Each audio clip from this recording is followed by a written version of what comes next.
السلام علیکم ورحمۃ اللہ وبرکاتہ۔ آج کا پیغام اس مادی دور میں پریشان مومنین کے لیے ہے،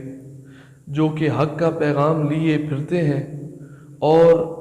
زمانے کی جدت نے اور شیطان کی کارروائیوں نے انہیں مایوس کر کے رکھا ہوا ہے۔ تو اس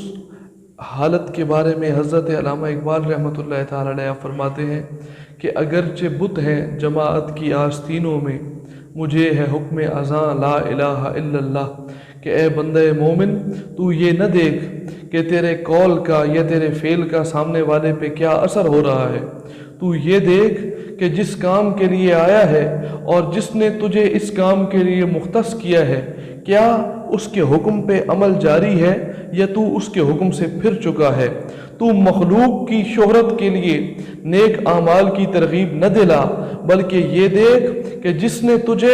راہ حق کے لیے مختص کیا ہے، کیا اس کے رستے کو تو نے پکڑا ہوا ہے یا نہیں۔ تو اس جہان کی تنگیوں اور تلخیوں میں آ کے حق کا رستہ نہ چھوڑ، مجھے ہے حکم اذاں لا الہ الا اللہ، بس اللہ تعالیٰ کے حکم کو دیکھ اور لا الہ کے پرچم کو بلند کیے رکھ۔